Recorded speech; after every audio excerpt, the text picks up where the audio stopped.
Without further ado, welcome to group call 2 of the second round of group calls. We're so glad you guys are here. Thank you for taking the night to be with us. We have some really fun announcements to kick this call off. First things first, there is an upcoming webinar with DFA and LinkedIn about how to leverage your digital network. So if you ever wondered how to use LinkedIn, how to network, what it means to build out your network digitally, Which in is person. all of us. All of us are our amazing network. How to use LinkedIn. How to use LinkedIn. There is going to be a webinar next Wednesday, which is October 23rd, 1 p.m. Pacific time, 2 p.m. Mountain time, 3 p.m. Central time, 4 p.m. Eastern. So register on the link in this note stock, and you can get the call info that way. Also, for anyone in the Chicago area, we have upcoming in-person events with DFA, alumni and friends, and Capital One presenting the process of belonging. So this is a ticketed event where you can come and hear lightning talks from some amazing speakers from both the DFA community, the Capital One community, and the Chicago design community about what belonging means and the process of belonging. It's going to be lit. It's going to be so much fun. It's really cool. It's downtown. It's in Capital One, Chicago's headquartered location on the 50th floor of a building downtown. So it's a great view. Get your tickets. There's a student ticket available as well. And if you know, next on the announcements, if you know of any outstanding alumni who made an impact on you while they were at their DFA studio, I highly encourage you to encourage them to apply to become an alumni ambassador or a board member, a DFA board member, by October 13th. So as soon as possible. So 2 days ago. I think the applications may still rolling be applications. They're rolling. But it's a great opportunity for them to be really involved with the leadership across the alumni network and the DFA network and create some really cool institutional change here at DFA National. Mm-hmm. In addition, for all you quarter schools, member registration, it is the last week. It's actually coming up. The deadline is October 17th, this Thursday, for quarter schools to register all of their students via the member registration link. And that link can be found there. So please, if you have any members that are not, if you have any members who have not yet filled out member registration, Gloria and I have been trying to email you to make sure that you have submitted everything, but please do that as soon as possible so that everyone knows what's going on in the DFA network. In addition, if you want your work featured in the DFA National Network via a newsletter, Slack, Instagram, some other form of social media, please share out and include us at Design for America, the number 4, Design for America, so that we can include you guys all and share you out with the network. In addition, Gloria is revamping our social media campaigns, and she has asked you to fill out a survey. It takes like 3 seconds, so please copy it, share it out, send it into your studios or your general body meetings and everything so that you can really influence and give a voice to what type of content you guys are going to see from us at DFA National this coming year. So become please, Instagram influencers. Yeah, be the DFA influencers that we know you are. Yes. And we're so excited for you to do that. Amazing. Cool. Next up, so that's all the introductions, or excuse me, the announcements that we have for you right now. And now we just want everybody to get a chance to introduce themselves because some of you have probably not had the opportunity to meet each other in a group called Space. Yeah. So for these introductions, Kelly, would you mind taking notes? Yeah. Lovely, Kelly. Yeah. What are we doing for this introduction? Okay, so we want to know your names, and we want to know what studio you're from, and we also, very on brand, we want to know what your design criteria are for this season of fall. So you think about this concept of fall that you have in your head. What are your design criteria? What needs to happen for your fall concept in order for fall to be successful for you? So I can go ahead and start. My name is Kelly. I graduated from Washington University in St. Louis. What's up, Jane? In 2018, where I ran with those DFAers for 4 years. It was fun. And now I'm here hanging around with other DFAers. It's also fun. And my fall design criteria are the leaves on the ground must be crunchy, and I need to be drinking this very specific apple cider called spiced cider from Trader Joe's, because I've been drinking it since I was very, very small, and I couldn't pronounce my S's, and I called it Feisty Fighter. My mom never forgets to remind me of that. So I need crunchy leaves and feisty fighter. Yes, yes. Amazing design criteria. Hello, everyone. I'm Ross Fornetti. I'm a fellow here at DFA National, for those that haven't had the chance to meet yet.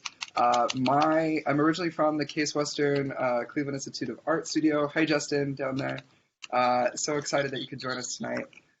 My fall criteria, I love seeing changing colors. And I grew up in Salt Lake City, Utah, so when the fall is my favorite season because it turned the mountains into this blazing, like, orange and gold. So I love colorful leaves on mountains. Who's next? Yeah. Ajita?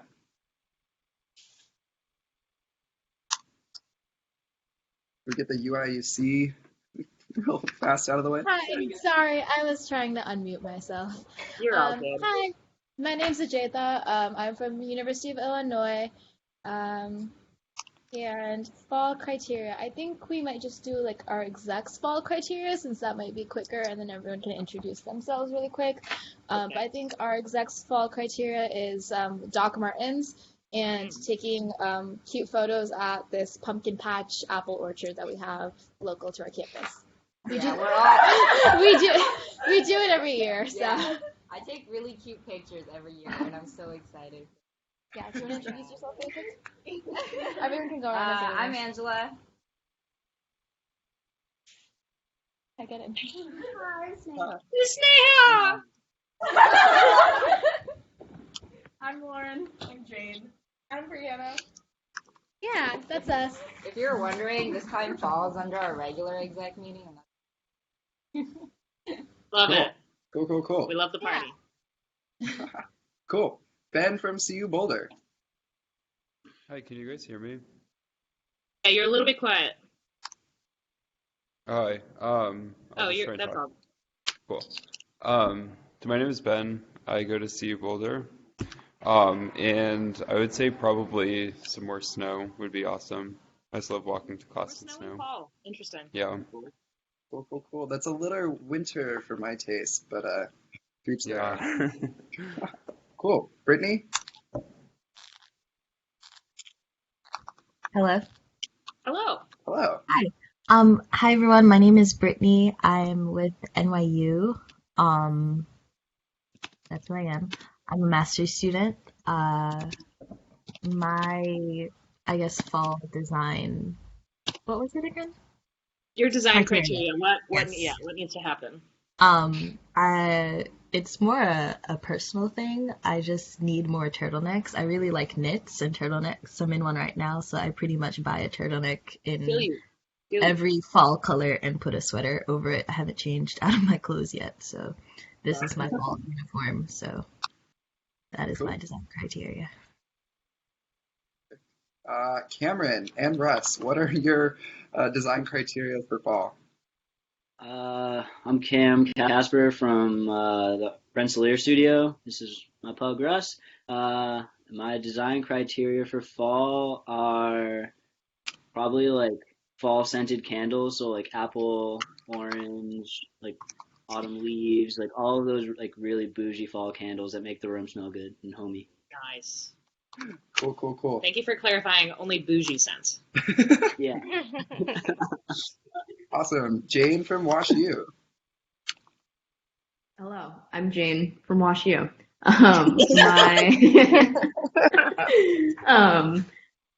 My fall design criteria would probably be one, getting immediately angry that it's already winter in St. Louis, and then also recently, as of today, wrestling with my heat to figure out how to turn it on. That is so These are really true. sad design criteria. What can I say? Right, that's Cool. fair. That's fair. Justin, what about you? Hey guys, I'm Justin from Case Western, the Case Western CIA studio.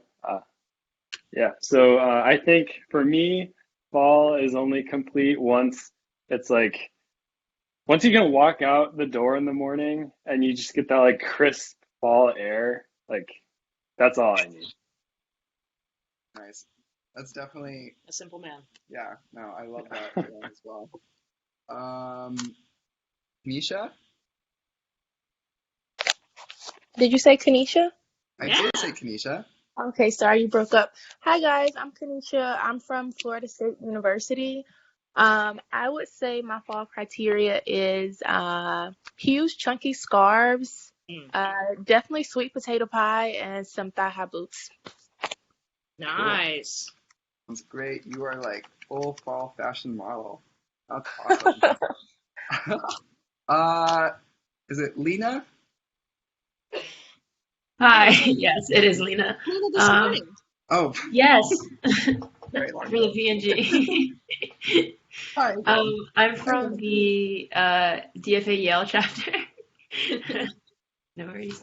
And I would have to say my fall design criteria is like a lot of really comfortable, cozy, like throw pillows and like throw blankets, like a good, comfortable couch with some Netflix. Very specific, but That is yeah. such a mood. I definitely. Good. Yeah. Love it. Yeah. Awesome. Medha? Yeah. Hi, I'm Mava. I'm currently a senior at Stanford. My fall criteria would probably be like good teas, like a nice like pumpkin spice tea. Yeah. No. I'm personally, I don't like tea, so I can't relate, but I appreciate it so much, and I know everyone else does. PST, not PSL. PST season. Pumpkin spice tea. Okay. Sure. It's got to be an acronym. Perfect. Santosh. Hey everyone, my name is Santosh, and favorite part of fall for me is the brisk breeze. I love to take walks. Nice. And where are you from? Oh, sorry, I'm Rush and DePaul Studio. I'm in Chicago area. Awesome. And then T, are you on the call? Yeah, I'm here. Hi, T. How's it going? Good. Hi everyone. It's a T from Texas State. My fall design criteria is just, I would say, pumpkin pie. I was by candle, pretend it's fall because I'm in Texas, so it's no fall. That's fair. True. Yeah. California didn't have fall either, so I feel you. Yeah. Cool. Well, I'm glad everybody gets to know everybody a little bit better. And without further ado, Kelly, do you want to take it away? Yeah, let's take it away. All right, so today we are talking about how you can help your teams create strong design criteria. So we're going to give a little bit of an intro to design criteria. Ross is going to go through an example of a project that really well utilized design criteria. We're going to dive into a little bit of a workshop, walk through a worksheet, how to use a worksheet that you guys can use with your teams to help them with their design criteria. And then we'll talk about it, and we'll say goodbye and go off and live our best fall lives. So design criteria. Maybe you have a little bit of an idea from the introductions, or maybe you've used design criteria before in your projects or help your teams through design criteria in projects. Does anyone, can anyone explain or give a couple of words as to what design criteria means to them?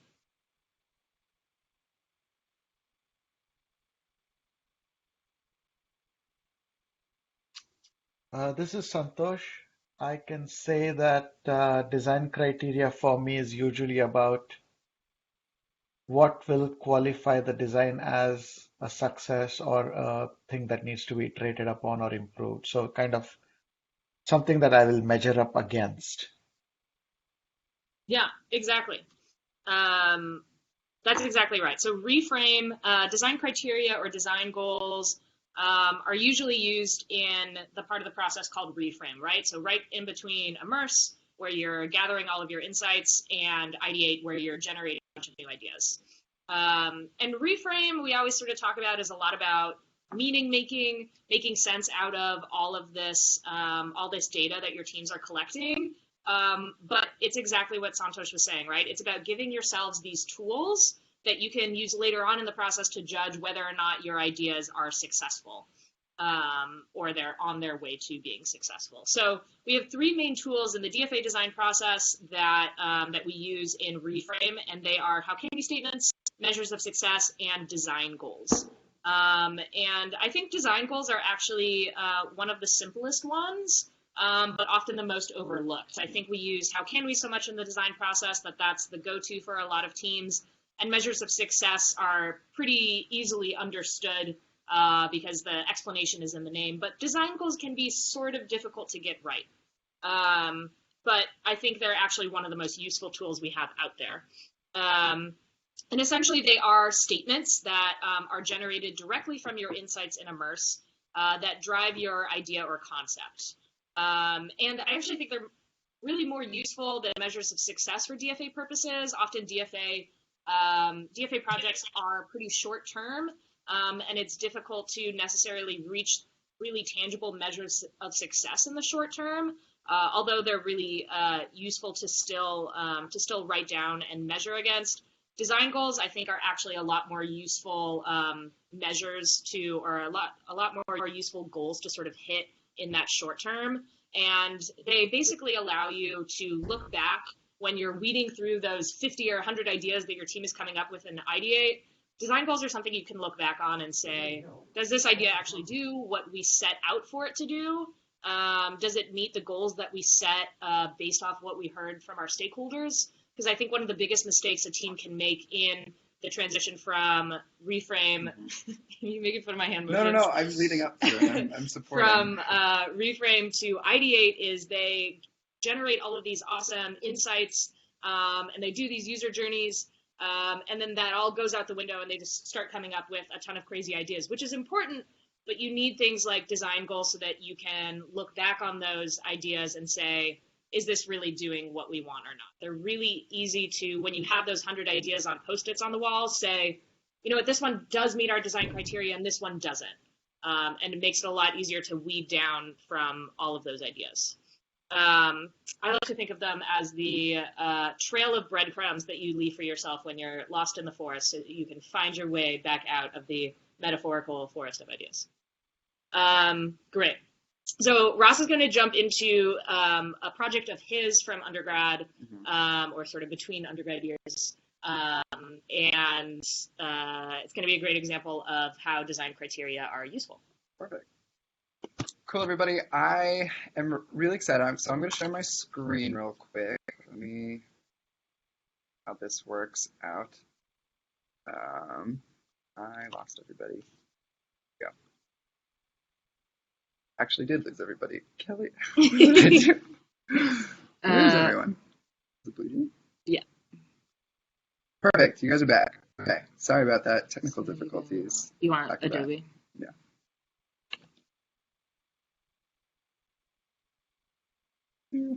Cool. Nice. Awesome. Thank you for getting through me with those technical difficulties, and I'm really excited to share out this project. So a little context for this. Welcome to the Ikea College Journey. This was a project that I completed my time at the Cleveland Institute of Art. I think it was my fall of junior year.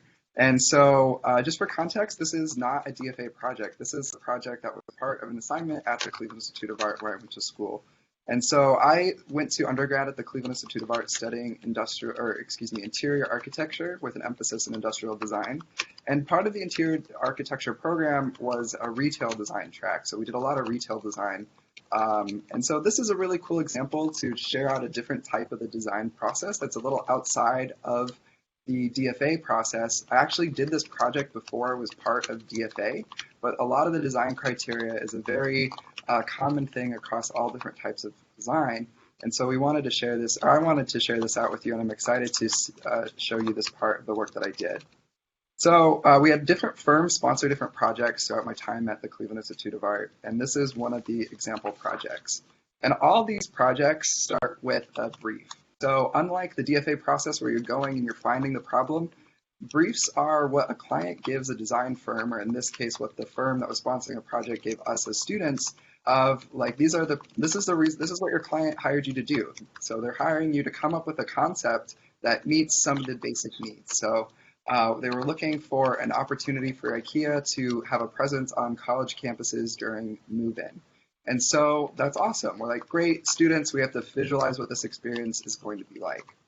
And so the first thing that we did, like a DFA project actually, is we immersed. We went down from Cleveland to Columbus to the closest IKEA, my class and I, and we really just learned about what the IKEA experience was all about by getting firsthand experience and really immersing ourselves in the very unique experience that is IKEA. For those of you who are not familiar with IKEA, it is a furniture manufacturer where you walk through a showroom, you interact with the different types of furniture and household goods that they sell, and then you build it yourself back at home. So that's the unique part about IKEA. While we were there, we had the opportunity to interview different stakeholders. So we're learning more about the IKEA experience from the employees, as well as interviewing the customers that were also experiencing the IKEA journey with us while we were there.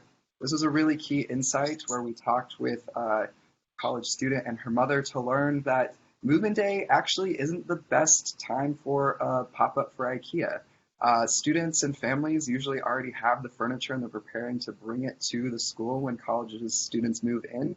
So there's no need to buy other furniture, and so that wasn't the best opportunity that we identified, but we learned that through this conversation that we had with the people in IKEA. So always talk to stakeholders. They're really insightful and they know what they're doing. The other thing that we did, we really looked at the type of technology IKEA was using in-store and outside of what their digital presence was.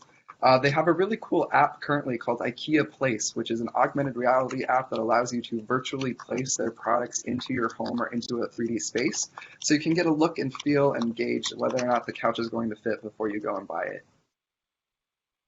So all of that little immerse, and you do this, and now you come to the point of the process where you reframe and you just take those main takeaways. So those key takeaways for me in this type of project identified that the IKEA experience is overwhelming. It's a labyrinth of furniture and you really aren't really used to it, and it's a very overwhelming sensory overload.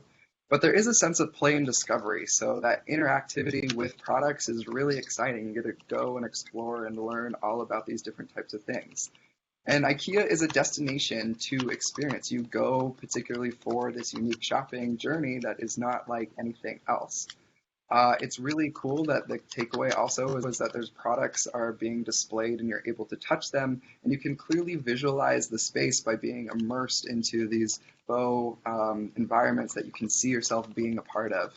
However, it was also a pain point that we identified, that the app, when you used it in the store, was actually really frustrating. There was no way for you to make a list while you were shopping. And most people, they were just taking photos of the tags so they knew what they needed to pick up at the end, instead of having IKEA really being along digitally to help and aid in that process.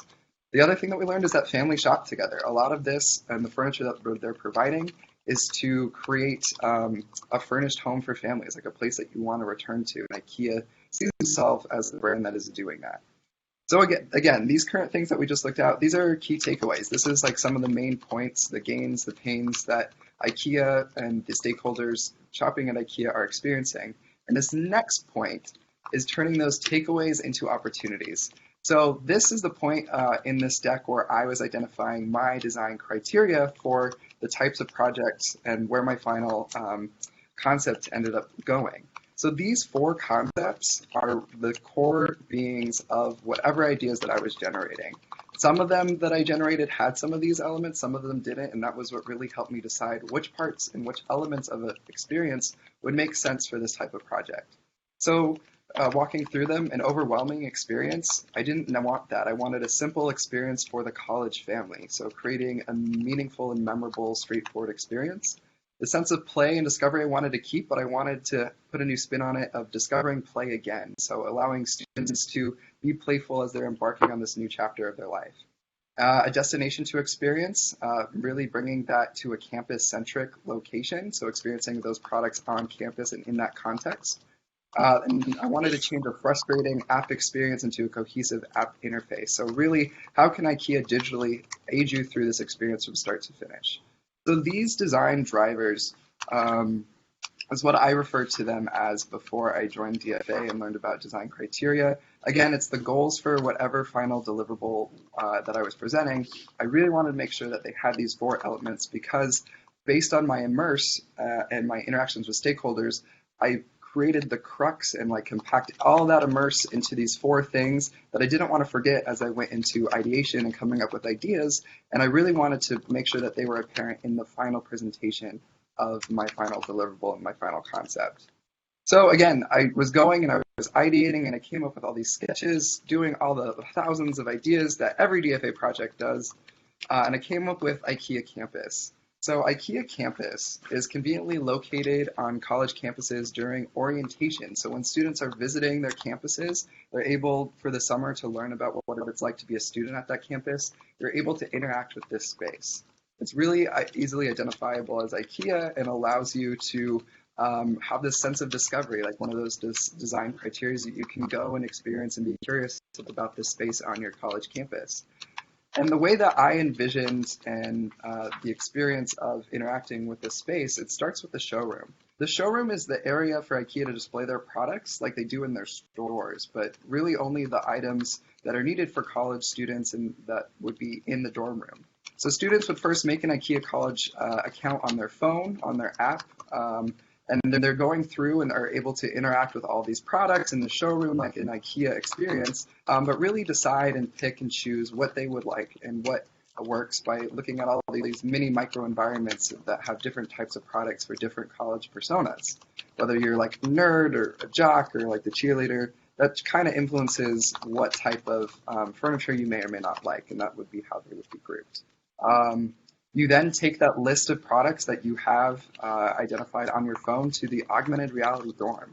So these, again, are, you're able to use the enhanced Ikea Place app and really understand and see what that's going to look like. So an example of this, you have your own place. This is what everybody is seeing around you, but through your phone, you're really able to envision that this is the space that I'm going to live in for the first time on my own.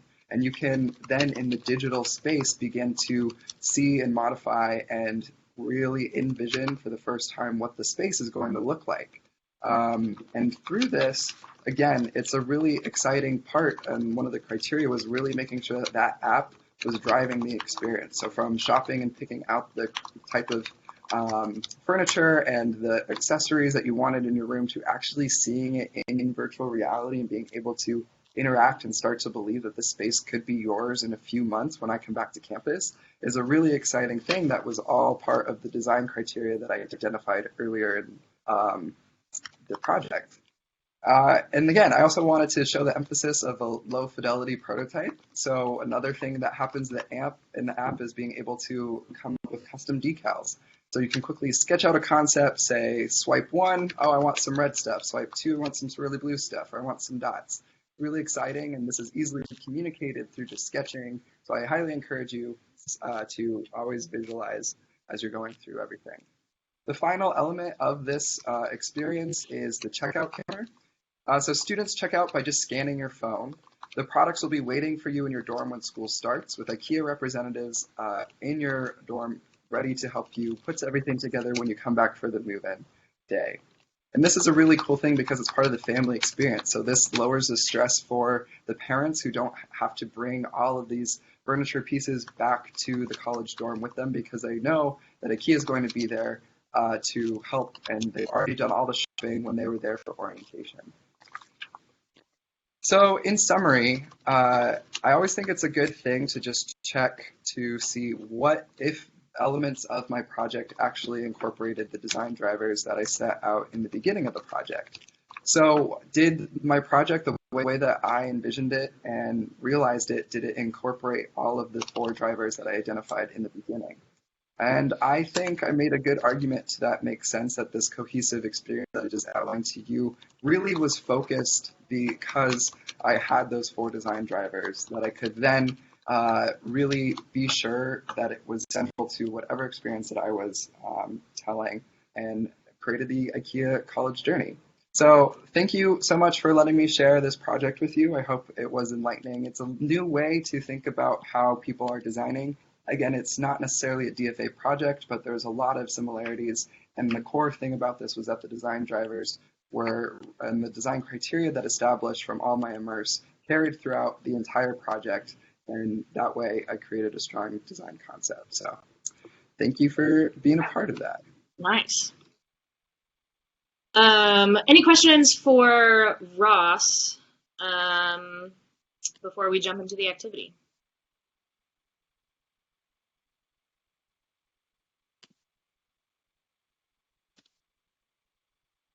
Thanks, guys. Cool. Wait, All wait, right.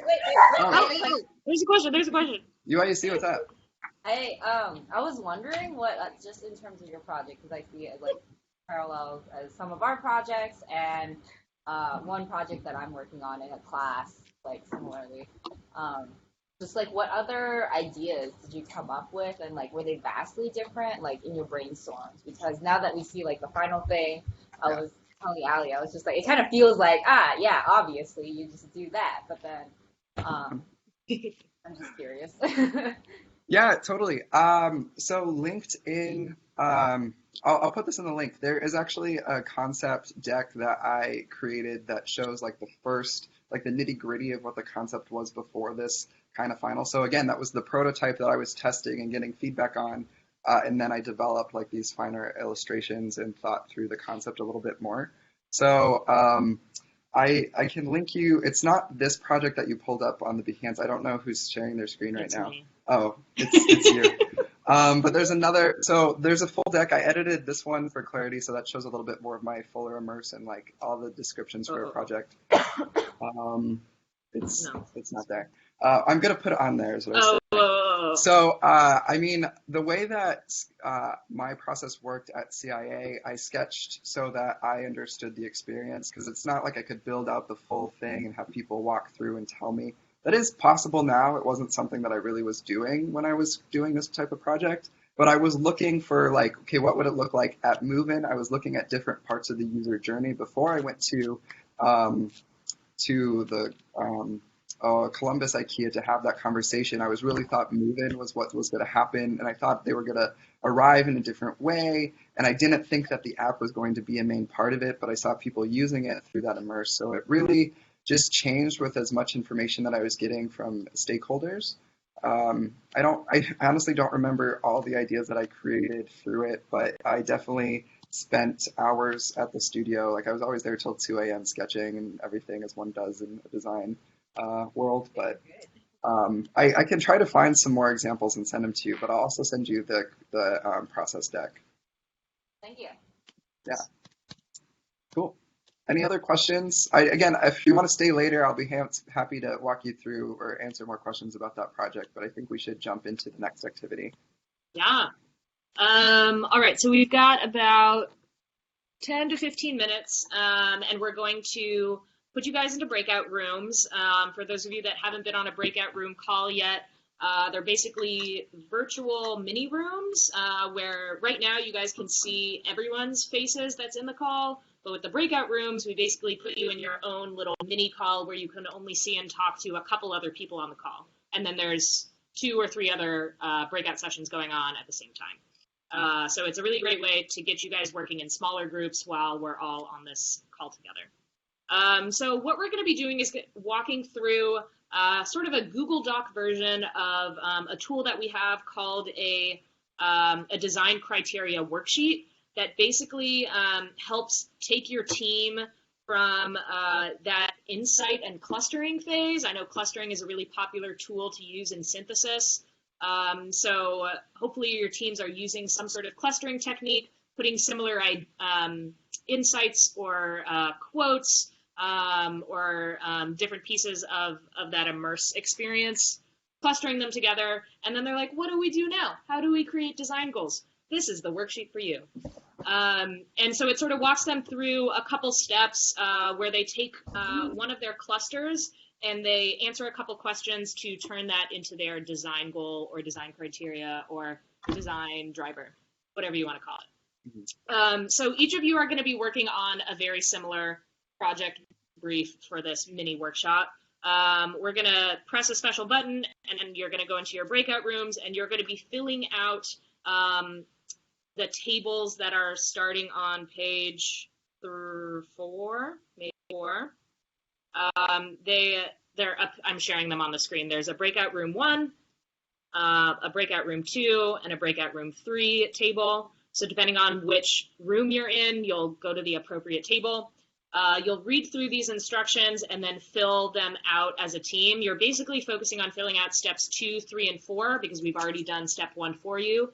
So here's the design brief. You, as a mini team, are working on a project to improve the healthcare experience for older adults. You just completed Immerse, and you have a ton of insights on Post-it notes. They're all up on the wall, and you've organized them into clusters. The Post-its from one of those clusters are listed below in step 1. Hopefully you have a couple other clusters on the wall, and so you would complete one of these worksheets per cluster. Your job is to transform this cluster of insights, each of you has 4 insights to work from, into one or more design criteria using the steps below. Does anyone have any questions about that before we press the magic button? Are the rooms labeled? The rooms should be labeled. Let me double check. They appear labeled to me, so hopefully they also appear labeled to you. And all right, so you're going to be in a room with either 2 other people or 3 other people. Other questions before I press the magic button? Here, I can read out, just in case you can't see the room numbers. UIUC, you're in breakout room 1, along with Jane, Medha, and T. Breakout room 2 is Brittany, Cameron, Justin, and Santosh. And breakout room 3 is Ben, Kanisha, and Lena. Cool. They were pressing the magic button. And go. Takes a second. Oh, there we go. And magically fly away. Bye.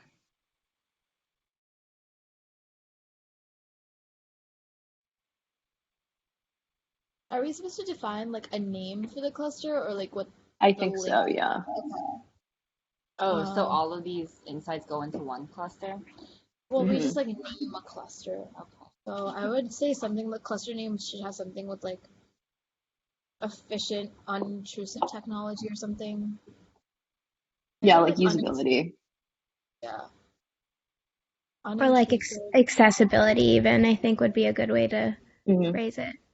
Yeah. Accessibility, do we want to take like accessible, unintrusive technology and have that be our cluster? Okay. I'm gonna put that in. I'd say like yeah. along the lines of like accessible. Oh, your mom's calling.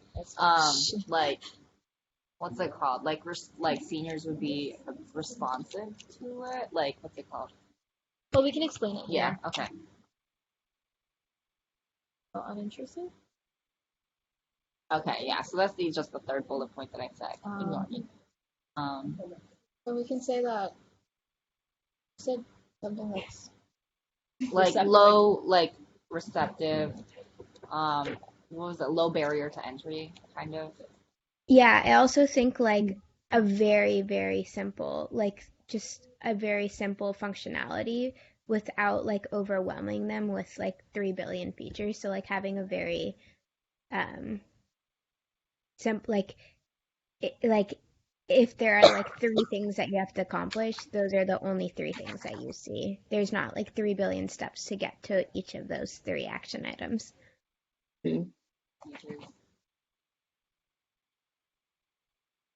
How is this fitting with the last insight 4? I just don't know if we have something specific to that necessarily. Oh, I think it's like some. That's a good point. I think. I mean, I think that.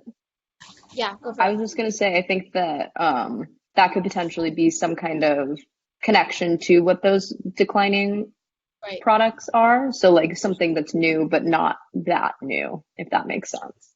Yeah, I There's think some like bridge in between. something probably where like if we define the technology as like robust and something that's been like tested repeatedly, so it's not like in beta mode. I think someone else was talking. Sorry, I might have cut you off. Oh yeah. So I think that one of the biggest insights is I agree that the last one is kind of different from the rest of them, but I think one of the like main like explanations that I feel like this insight gives me is that like probably like onboarding like older people onto these platforms takes like a lot of like time and effort. So by the and like a probably pretty long period. So by the time that they actually start using these platforms, it probably is not an active platform that younger people are using. So like making that experience of onboarding a like older person and like teaching them each of these platforms simpler and quicker so that they can follow the same like trajectory as someone who is young. So just like fast onboarding. It's a really good insight. Cool. Step 4, I guess. Based on this cluster, our idea should be able to. I feel like I kind of wrote that in step 3. Yeah. Let's rewrite our summary and just move the bullets to the 4th one. I don't know.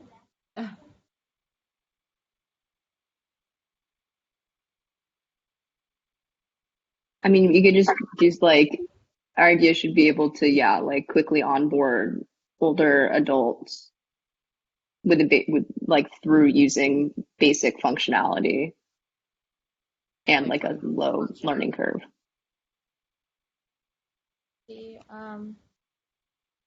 Yeah, I think whatever tech we give them also should offer like a sense of comfort in the sense that it doesn't mitigate their human interaction.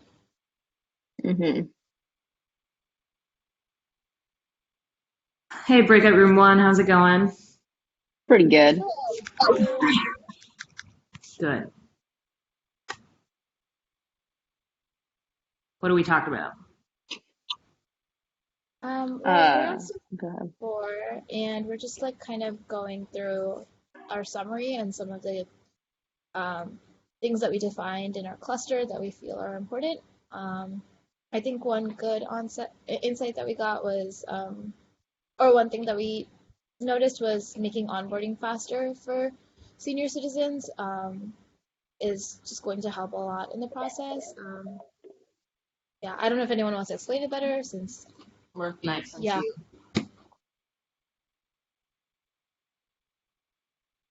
Yeah, I think that was pretty much it.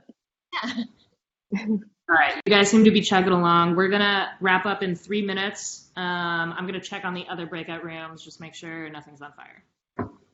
Okay. Sounds good. Hi, Kelly. Gotta move myself. Stuck here, you guys. Oh, yeah, you are. Sorry. Cool. I think I'm honestly stuck here. Wow. I think that's it, right? Or is there anything else?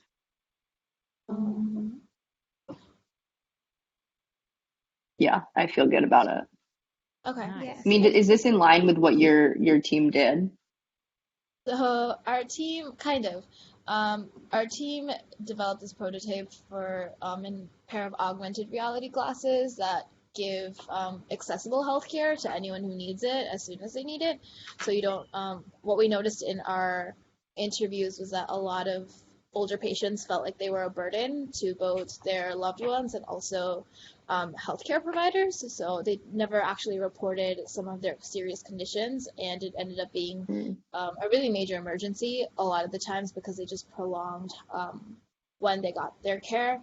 So we were trying to mitigate that by like offering them this like pair of this headset that they can just like talk to a nurse whenever they want to, and kind of advertising it as this 24/7 platform where they can always receive help and not feel like a burden.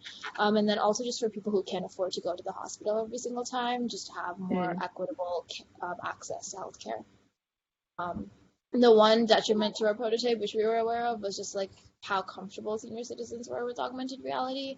So we tried to like integrate it into their existing pair of glasses as much as possible. And we did some A/B testing with that, and we got some mixed results. So, yeah. Interesting. That's really cool. It was a cool And you process. had like similar, did you end up with similar design criteria? If that's what you guys used. Yeah, all of Hello, these I'm on a insights were call. actually. Sorry, all my of these roommate just got insights home. You're totally fine. All of these insights are very similar the ones that we collected during our interviews. Mm. Did you use this process in doing that? I don't think we used a cluster per se. We did a weird process. Like, Yeah, it wasn't. we clustered. Okay, sorry. That's my other. Yeah, I was also on the team. She was team lead. Yes, I was. We clustered, and then we did like the design pillars, like the our design must, and then like. But the clusters were like at the very very end, very rushed, right before we had to present. And it wasn't something that we felt like we explicitly defined, like in terms of like main cluster. So Yeah, I don't remember doing that at least. we like circled things and gave them like titles, and that's how we decided our pillars. Right, But right. it wasn't how we normally cluster stuff for DFA. It was like a new thing at the time. Was that just like a time thing, or that was just better for the project? I think a little bit of both. It was partly because we were working. It was a national project, so we were working with Humana Healthcare. So we often had to like kind of report back to them based on like what their needs were, and then also because it was a semester-long project, it was pretty rushed in terms of being able to collect enough insights to actually be able to cluster it was a challenge. Right. I think when we were doing that was Halloween. We were in costumes, and I think it was like a week later we had to start prototyping. So it's kind of like, okay, we're gonna make up families. We're trying to get one insight or one relation between all four insights. Yeah, I think so. It seems very like tech focused. Yeah, that's what I was just gonna say. They're all technology. Yeah.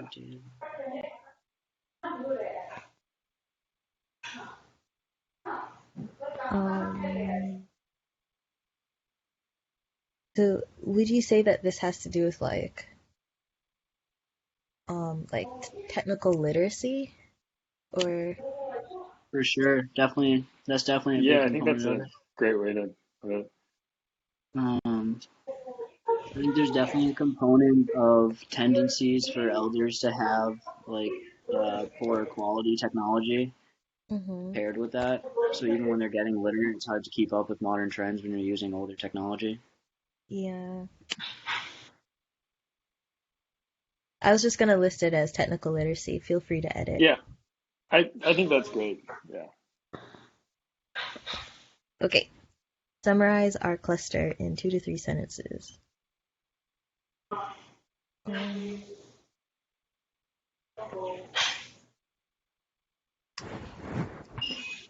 So I can't remember. I was switching the screen. I can't remember who was speaking like 2 minutes ago. I think it may have been Cameron about like how like older folks have issues like keeping up with technology. I don't remember who was speaking. I didn't have the camera on. Yeah, I mean, what I'm kind of taking away from this is that they want to use technology. They value its ability to help them in their life. Don't have the literacy to do so, and aren't able to gain that literacy because they're using outdated technologies. So it feels like they are not able to do all their activities with the technology. So That could be like sentence 2.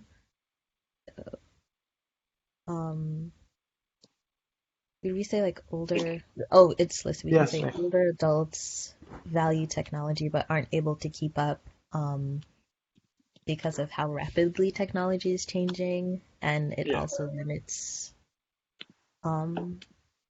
Wait, what did you say, Santosh? Sorry, I'm like trying to write out. No, I was reflecting on that.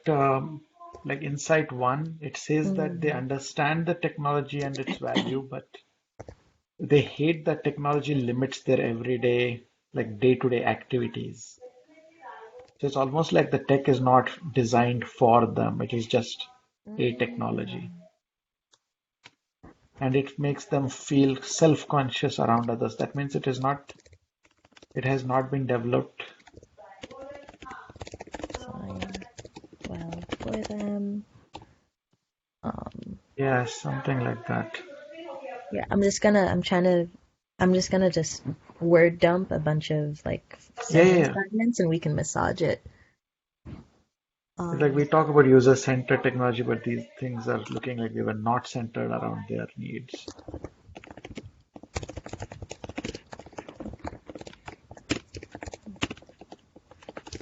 Creation. Have trouble keeping up with rapidly changing technological landscape since technology isn't designed for them. Since technologies. I think it's not designed with their like needs in mind. With their Or maybe their limitations. I don't know. Yeah. needs in mind, it causes limitations. Yeah. There you go. It causes limitations Perfect. to use. Yeah. This in turn results. Oh, well, I don't know if we need an extra. Thank you. Yeah, really. That looks good. I think it's a great explanation. Okay, cool beans. Okay, step 4.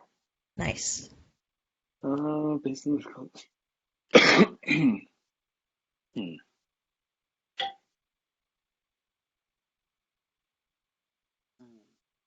Kind of going off of the idea of tech not being designed with their needs in mind. As far as like what we can do to change that, I feel like it's more of like a paradigmatic shift that would be necessary. So maybe not too actionable, but the idea surrounding that and that like they're not being educated on it could be a like an actionable item. Finding ways to either create better instructional guides or better like feedback mechanisms and signifiers. Education. These are instructional guides. Instructional guides. Feedback identifiers. Eraser.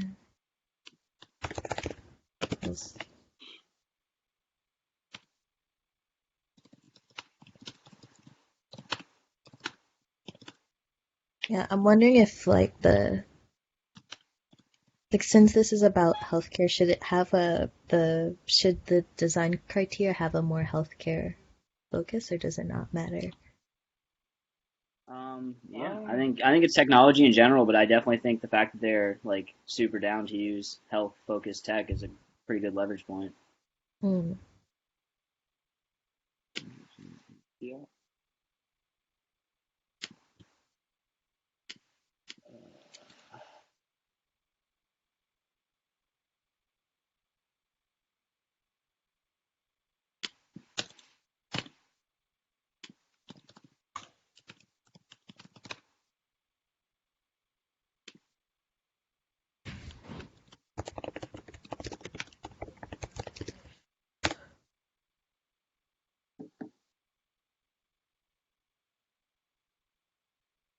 It's actually 10.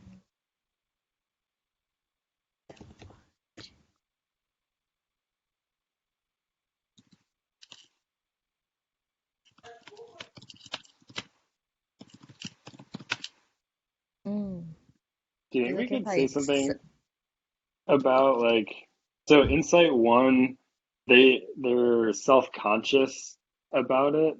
Should it help like them not feel self-conscious? Or I guess maybe the things that we're doing is already kind of helping that. Yeah, because I think the feeling of self-consciousness stems from the products not being designed with them in mind. you That's know? true. So like Okay. if it's designed better for like that population, or includes like their voices in the room when it's being created, then hopefully that will alleviate the self-consciousness. Okay. Yeah. Idea should be able to. So what could you say that our idea should be able to do to accomplish that?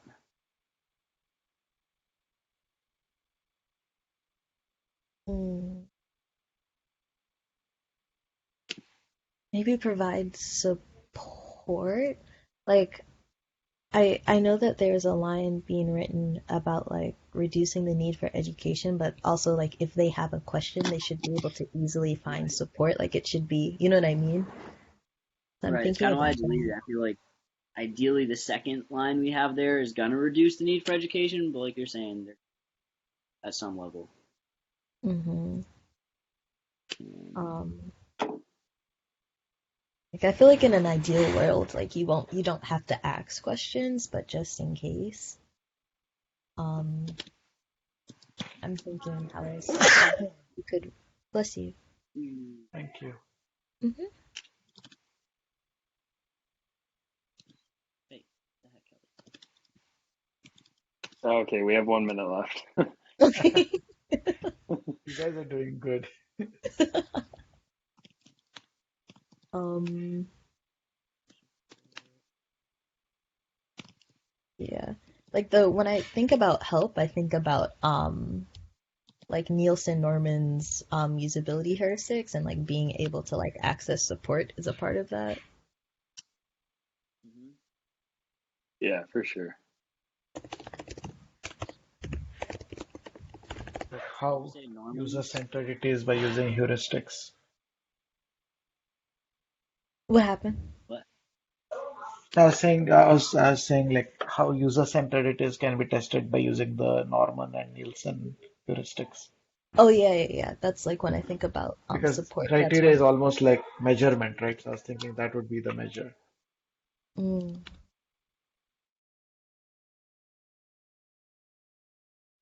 Those two, are they linked or related?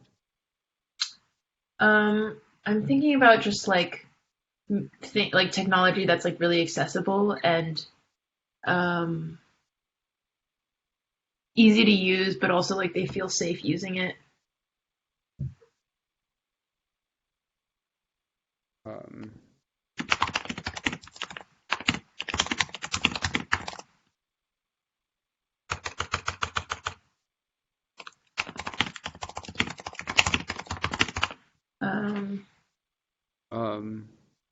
this might be more of a stretch than that, but just based off of like prior experience, less like complicated. So like, I guess you said easy to use, but kind of.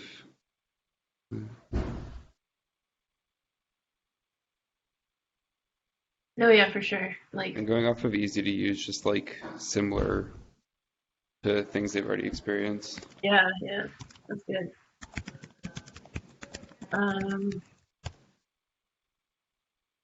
Okay, so it says they're also comfortable using today's technology to perform day-to-day activities. So it seems like they're using this sort of older technology, but like if there's like an easy way to make new technology like easy to use and accessible, they're open to using it as long as it's like the transition isn't too difficult. Yeah, like the learning curve of the. Yeah.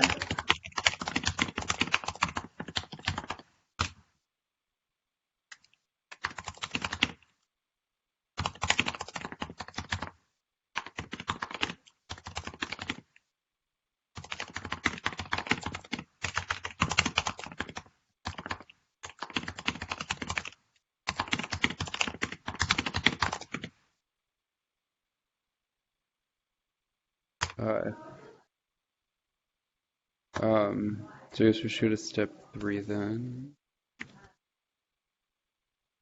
Okay. Oh no. Why did that happen? There's so many people editing the same doc. It's like, so I think keywords accessible, easy to use. Okay, so just phrase this in 2 to 3 sentences. secure, Mhm. and familiarity. Yeah. So here, I'm gonna start typing. Feel free to start editing. Yeah. What you do. Senior.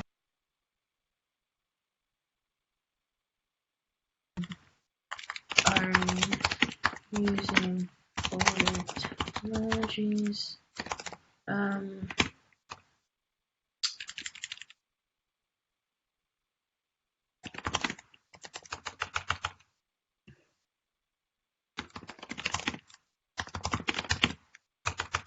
But Are open to like to new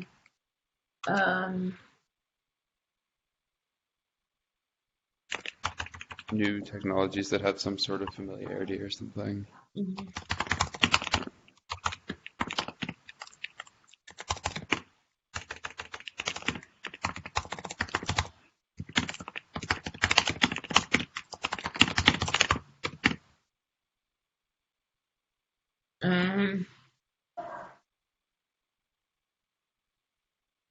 Maybe something about like valuing security.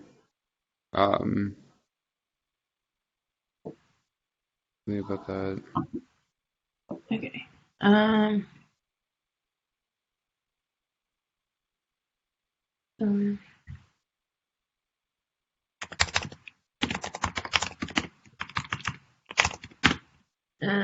Let's see. What else?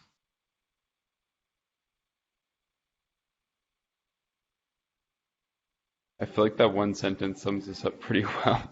Yeah.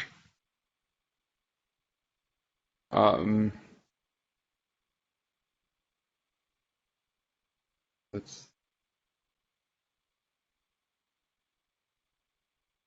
Our ADs should be able to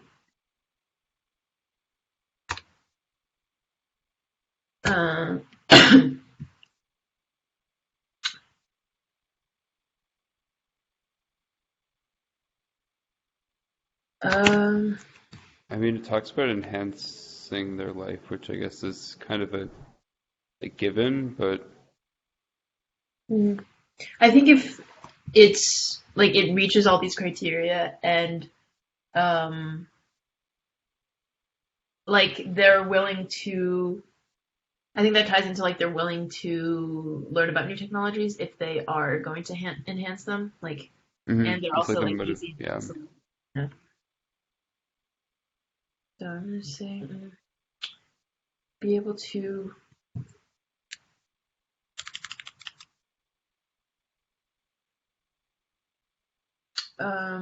be easy to learn.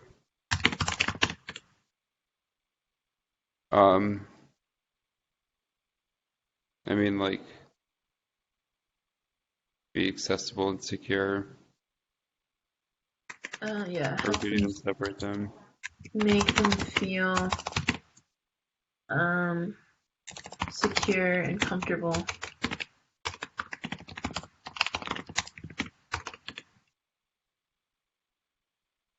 You could do easy to learn, like,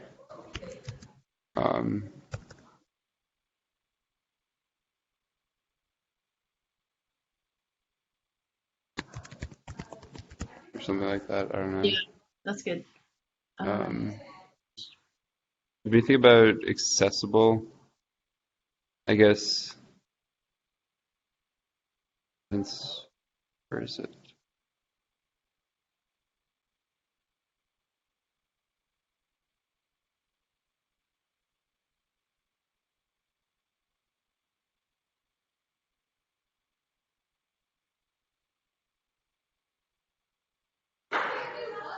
Responsiveness.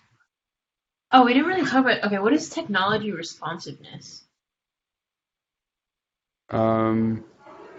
Where do you see it? For Insight 2. Insight 2, technology responsiveness. I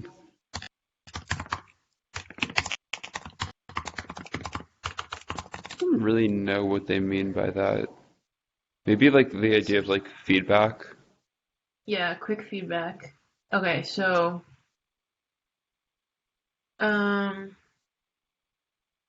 which I think would probably be tying into like something being comfortable / easy to learn. Yeah. Um, And privacy. Okay. um, We didn't really talk about privacy either. Let's see. I guess that's I guess feeling secure. secure. Yeah. Um,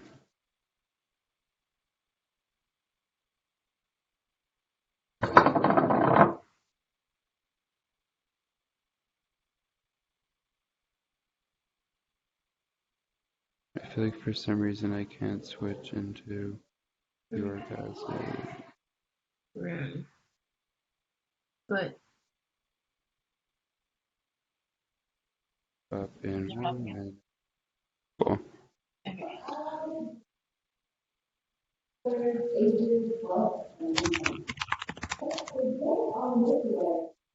Um,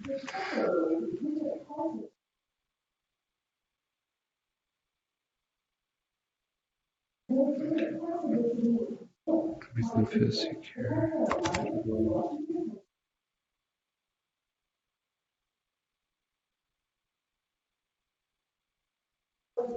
I mean, it's kind of given, but like maybe say something about how it has to be like useful for them in everyday life.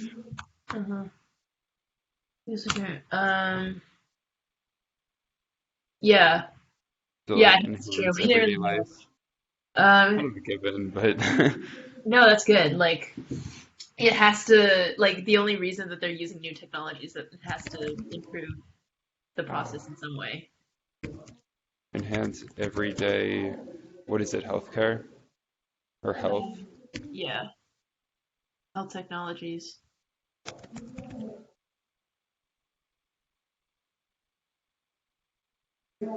Enhance everyday health. I guess we should say like through technology or something. I don't know.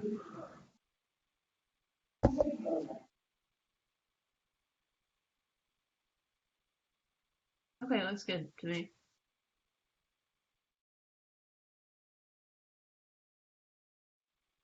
All right, let's share out. Thanks, Bronx. Yay. That's the pug. Let's share out. Breakout room 1, do you want to talk us through what you decided on as your design criteria?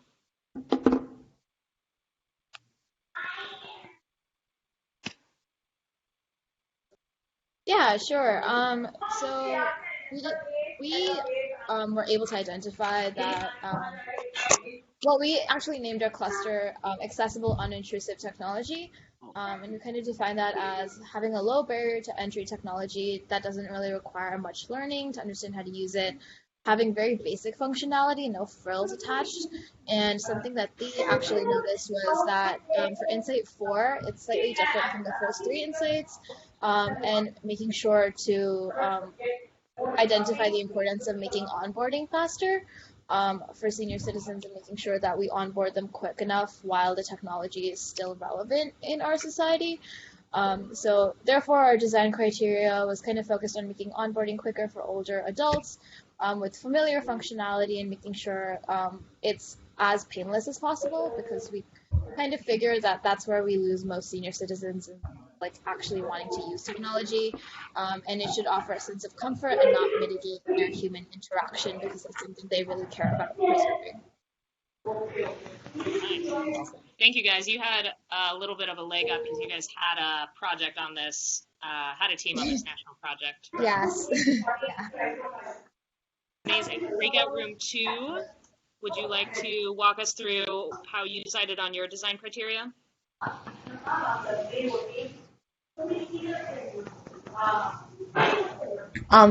I'll start speaking.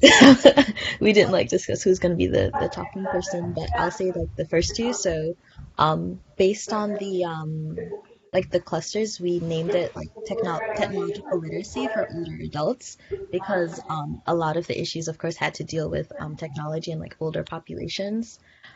In terms of summarizing, we realize that the technological landscape is rapidly changing and it's frequently really difficult for older populations to kind of keep up with the times, more or less.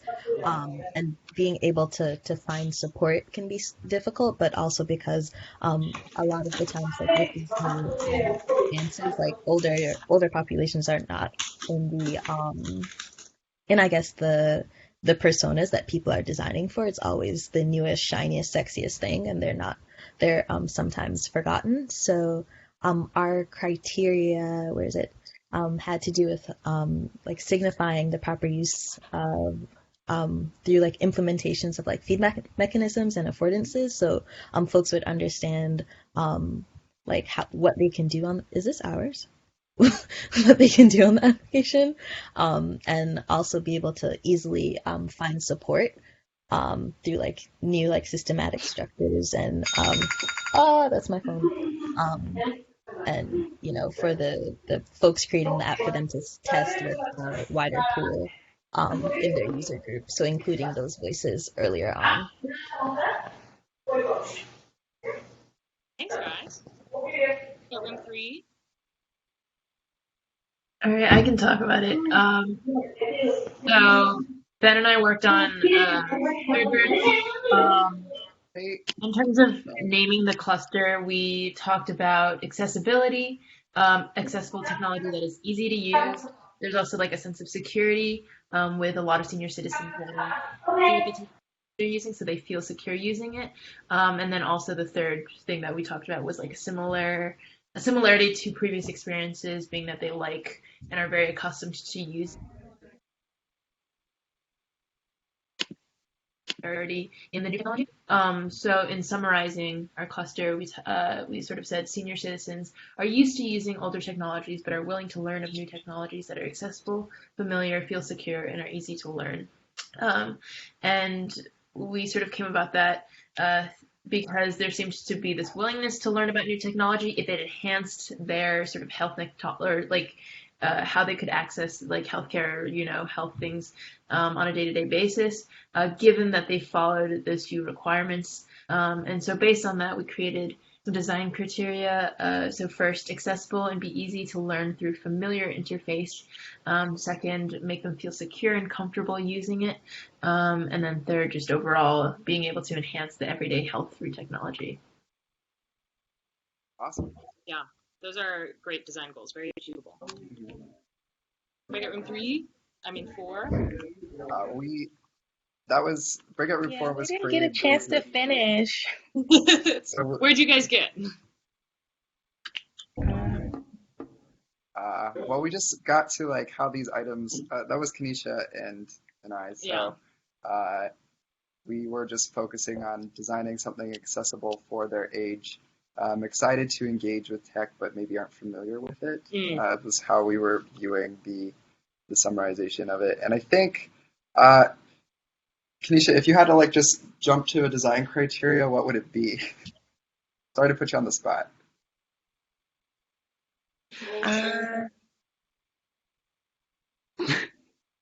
Or is there anything that you think really works from what the other teams have said, that really works with the insights that you had, or something that you would want to add on?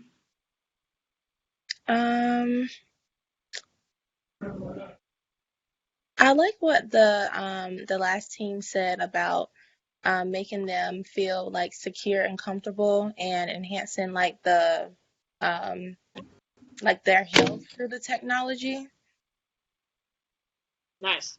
Awesome. Love it. Perfect. Yeah, apologies for the technical difficulties. Perfect. Thank you guys all so much. I'm going to share my screen one more time. So, like I said, this is actually the Google Doc version of a worksheet tool that we have for you guys to use. The idea is that your teams would complete one of these worksheets per cluster, so there's space for them to put in the insights and part of their clusters. You can see there's 6 boxes. Actually, the back of this worksheet is the example that you guys just walked through from the Johns Hopkins MICA team that UIUC worked with as part of the Humana project last fall. If you're curious about national projects, what the heck we're talking about when we say Humana National Project, we're happy to explain that in a little bit.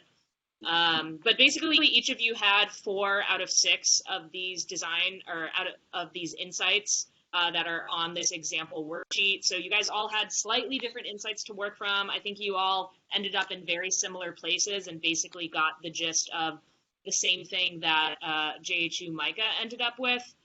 Their cluster name was Enabling Responsive and Unobtrusive Technology. UIUC also used that word, unobtrusive.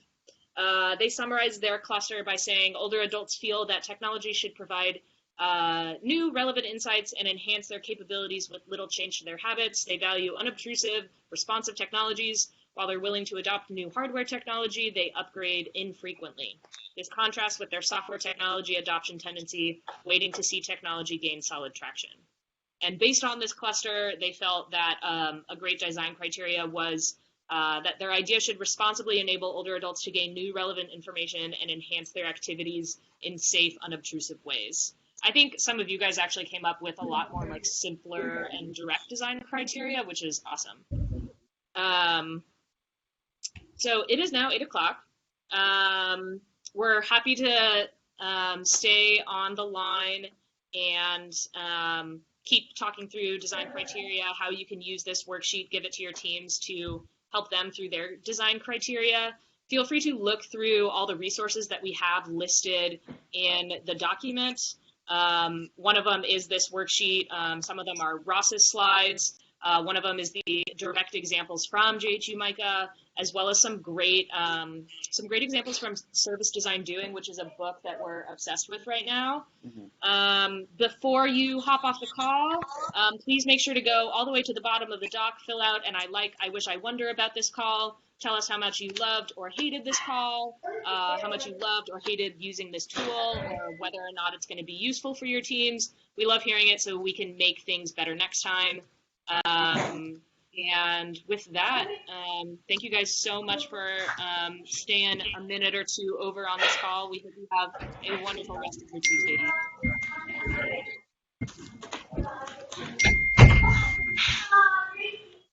Dang it. Thanks, guys. Do you have any other questions for us? Thank you. Bye. Thank you.